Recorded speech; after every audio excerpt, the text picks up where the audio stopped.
Na nga mga kababayan, mukhang nagkatotoo na ang sinasabi ni Trillanes na kailangang magsanib puwersa ang mga Dilawan at Pulangaw para pabagsakin po ang mga Duterte at ipa-impeach itong si Vice President Sara. Dahil mantakin mo mga kababayan po natin, ang kilala na tumanda na anti-Marcos, nagsasabing magnanakaw, sinungaling, ibalik ang nakaw ng mga Marcos, ipahukay si Marcos Sr. sa libingan ng mga bayani na ipinalibing ng mahal nating Tatay Digong. Abay mga kababayan po natin, pinupuri na ngayon ang anak ng diktador at ngayon kilalang magnanakaw at sinasabing di umano'y utak ng kasindikatuhan sa pagnanakaw sa flood control na si Bongbong Marcos. Pinupuri na ng makaantay Marcos at binabanata na ngayon ang mga Duterte. So ganyan po sila desperada para lang hindi makaupo si Vice President Sara dahil alam nila na talagang hindi na magpapatuloy ang kasindikatuhan at lalong hindi po makakabalik na sa Malacanang itong mga sinungaling, mga oligarko na mga Dilawan. Ito, panoorin nyo ito, mga kababayan. At alam ko, kilala nyo ito. Compared to the past 6 years under Duterte, obviously, the Philippines is much better from international. Compared to the past 6 years under Duterte, obviously, the Philippines is much better from international viewpoint because Tingnan nyo mga kababayan po natin ha. Yung sinasabi niyang international viewpoint na mas maganda daw ang ginagawa ni Marcos Jr. Tingnan nyo naman mga kababayan po natin. Nagkabulol-bulol na nga po siya. Diyan mo makita kung gaano siya kasinungaling. Ano maganda ngayon sa administrasyon ng BBM? Yeah? Biglang naging pro-Marcos na yung mga dekada-dekadang antay. because during the time of the 6 years previous to President BBM, the investment in the Philippines really went down because of the worldwide assessment of the extrajudicial killing that happened during those 6 years. Tingnan nyo mga kababayan po natin, no? Balik na naman sila sa isyo ng AGK. So ito naman ang sinasabi nila, no, na dahilan daw kundi mahina yung pagpasok ng mga investors dito sa Pilipinas dahil binabalik nila ang AGK. Dahil hindi nila maamin na wala naman po sila na ginagawang maganda, wala naman po silang ginagawang matino para gumanda yung ating ekonomiya. Puro pagnanakaw. Ay huwag nila isisi sa nakarang administration kung bakit bagsak ang ekonomiya ng pamuno ni Bongbong Marcos. Kung bakit walang investors na gusto mag-invest. Dahil sila na po nasa kanila na yung kapangyarihan. So nasa kanilang kamay kung paano nila papasukin, kung paano nila i-invite, kung paano nila ma-encourage yung ating mga investors, yung mga foreign investors. Huwag nila isisi sa nakarang administration. Kasi tandaan nyo po, kayong mga Dilawan, never po sinisi ng nakaraang administration, never sinisi po ni FPRRD ang administrasyon ni Noynoy Abnoy kung bakit mahina ang ekonomiya yan ng kanyang administrasyon. Ang ginawa niya, gumawa siya ng paraan para maiangat ito. Tinupad niya ang kanyang mga promisa, ginawa niya ang lahat, boom, gumanda ang ekonomiya ng Pilipinas, tumaas ang tiwala ng mga investors, nalinis ang droga at krimen. Yan ngayon ang inaakusan nyo na AGK na yan. Na kahit mga witnesses nyo, wala kayo, kailangan nyo pang i-encourage, suhulan, bayaran yung kapulisan, no? Para ma-engganyo nyo na mag-witness laban sa dating presidente. Kaya kayo, na mga balat sibuyas kayo, mapagkunwari kayo, ginawa nyong lahat, no, na pagsisinungaling, ginawa nyong lahat pagkukunwari. Ngayon, nagkukunwari na kayong pro-Marcos na kayo para lang pabagsakin ang mga Duterte. Pero God is good. Hindi po kayo magtatagumpay. Bakit ko nasabing hindi kayo magtatagumpay? Nakita nyo ba yung nangyaring karaban kahapon? Nakita nyo ba pag nagkakaroon po tayo ng mga signature campaign, sobrang dami po ang sumusuporta sa mga Duterte. Sobrang dami po ang nagmamahal kay Tatay Digong. At alam nyo, no, hindi nyo kayang tapatan yan.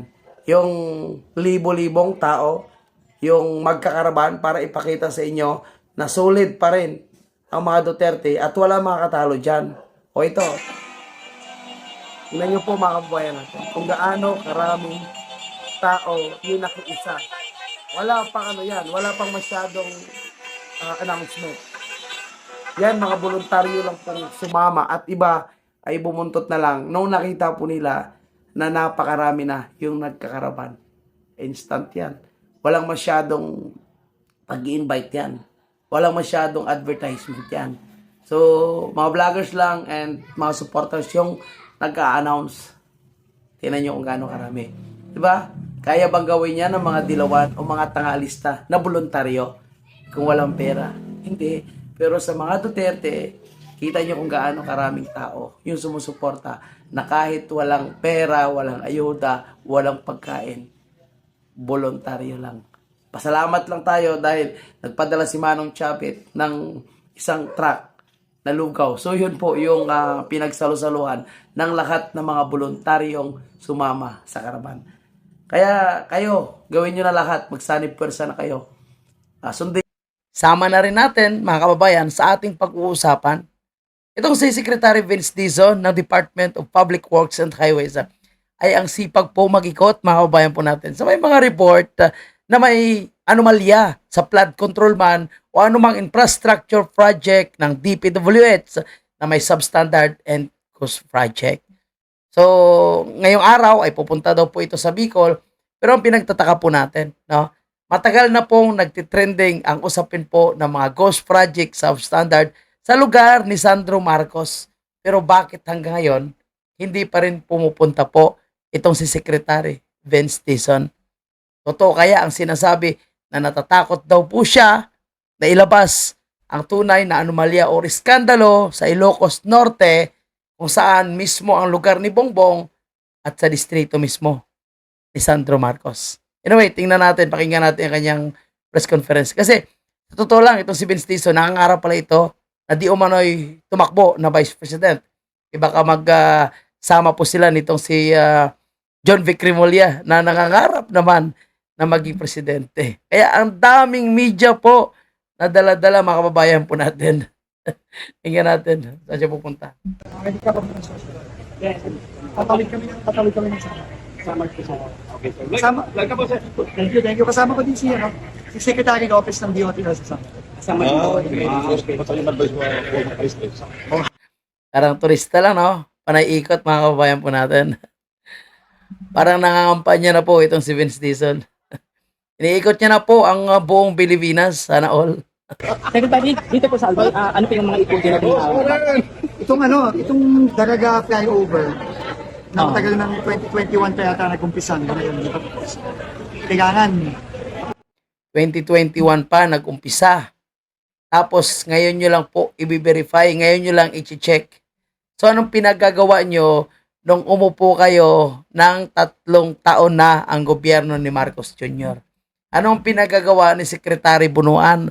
Bakit ngayon lang po ito i-check? Sa bagay, no? Busy po sila sa pagnanakaw ang gobyerno ni Marcos Jr. at wala po silang oras sa pag-check, sa pag-inspection ng mga proyekto ng gobyerno. So, ang kanila kasing pinagkakabisihan yung pagnanakaw. Kaya tama po yung sinasabi ni Congressman Mike Defensor. Hindi dapat tayo titigil, tuloy-tuloy ang pagkilos kontra corruption. Di ba, Benz? Pati yung diversion road. Yung diversion road kailangan makayos. So, yung dalawang yun, kasi matagal na. Ako, sir, sa sorte kung sir, meron ba kayong nakikita mo problema? Titignan ko muna ngayon. Titignan, magagaman natin. Okay, mga kabayan po natin, puntahan naman po natin itong mga vloggers na pinadala ni Claire Castro. Siyempre si Claire Castro in charge dyan, PCO Sa mga vloggers doon sa Ilocos, para banatan po itong si Matarahog, kung mas kilala sa kanyang Facebook na si Isos Basi Doki the First sa pagbulgar niya ng mga maanomalyang proyekto sa Ilocos. So binanatan siya, gustong palabasin ng mga vloggers na siya po ay fake news. Ngayon, nasupal pa lalo sila at lalo po silang napahiya. So, yan po ang ating pumunta doon sa Ilocos Apayao Road at dinidebunk niya ako doon sa ghost project na daan na 32 million plus. O, ito yung sabi niya. Yan daw ay under suspension. So, ang date started dapat niyan ay 16 June 2025. Ang completion date, nilagyan nila ng under suspension. Yan ang tinatawag na pandodoktor. Yun po ang kanilang kahihiyan na inabot ngayon, mga kababayan po natin. Bakit kahihiyan? Mantakin nyo po, mga kababayan po natin. No? Gusto nilang palabasin na fake itong si Madrahog or naninira lang or fake news nga ang kanyang pinagkalat. So hindi nila alam, kumpleto, Ricardo's dokumento po itong si Madrahog, mga kababayan. At pati po yung mga video niya ay pinagtatabi niya talaga.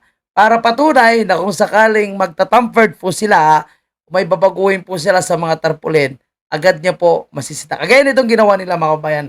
Ayon po kay Jesus sa Doke, ay pinagtatampered nila. So tinakpan at ang completion date ay pinalitan nila na suspension daw po, mga kababayan po natin. Ulit tayo.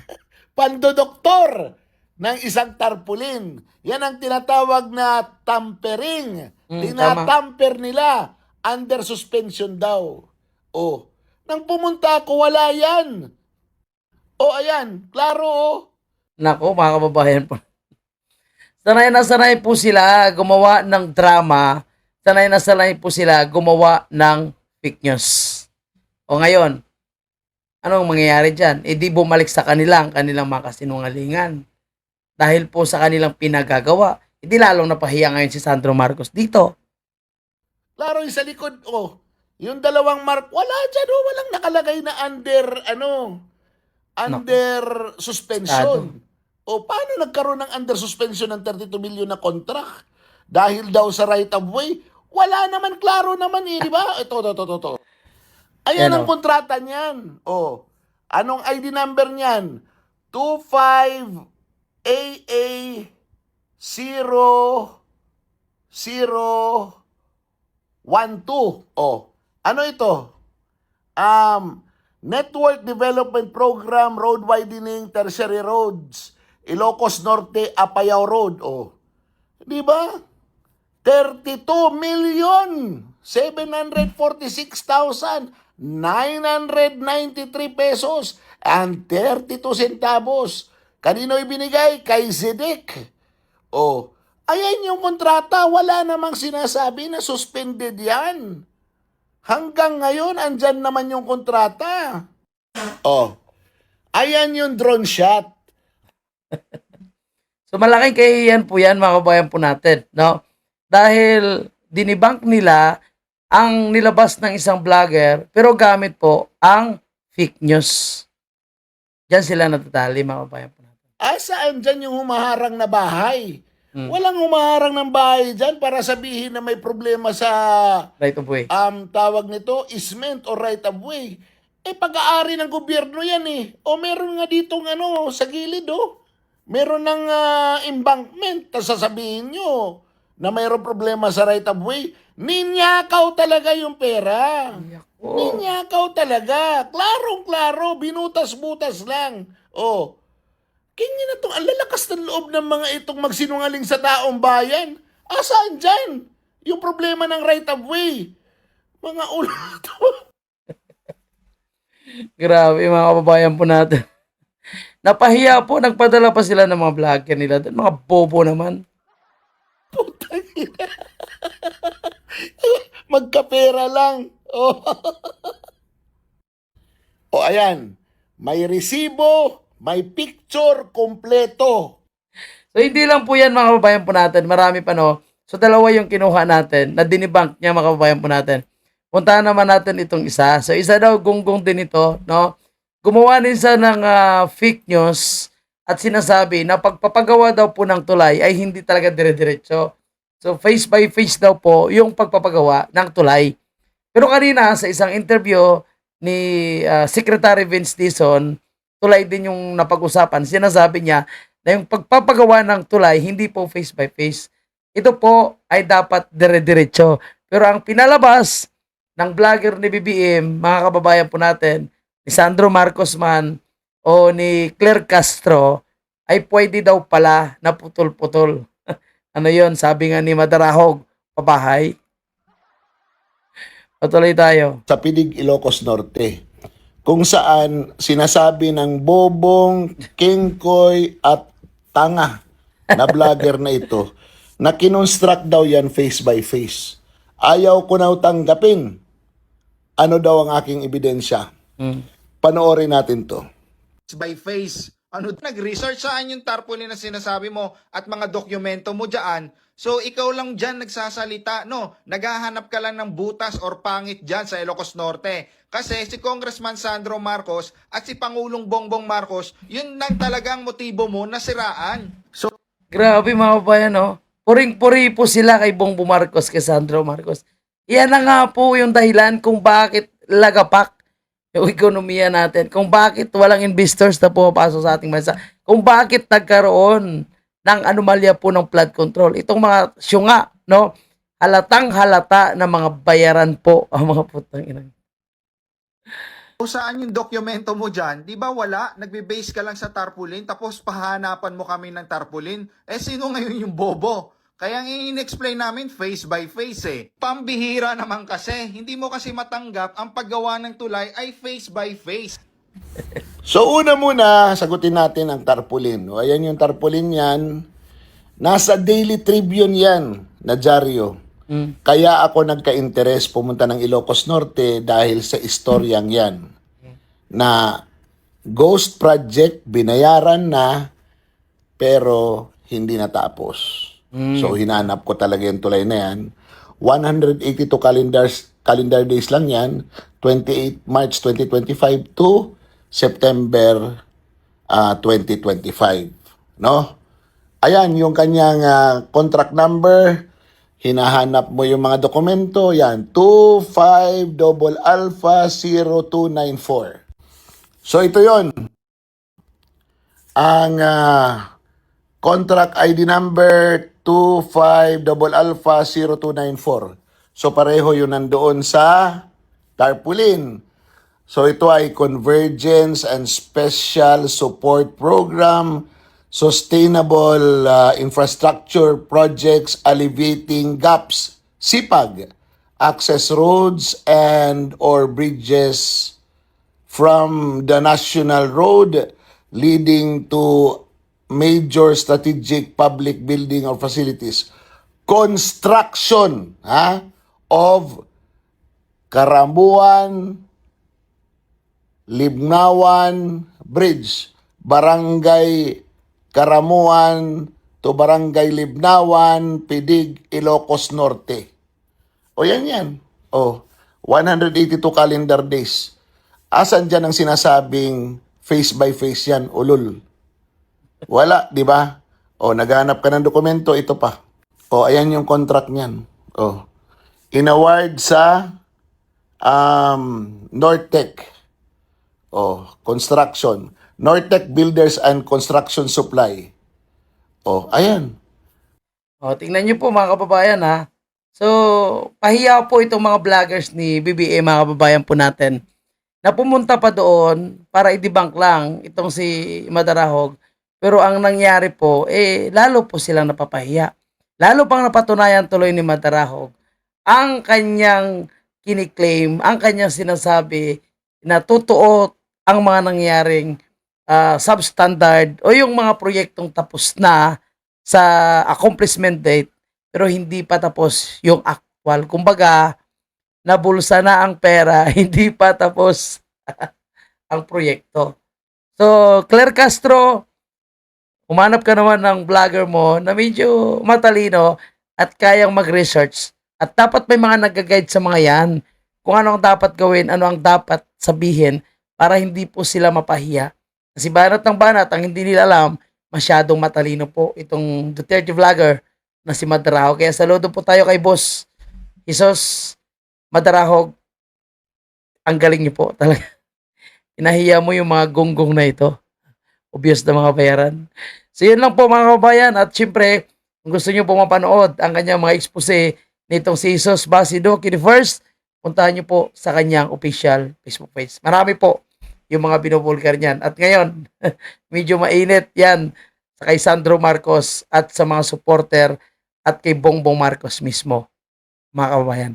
Mainit yan sa Palacio de Polvoron. Yun lang po. And God bless sa atin lahat.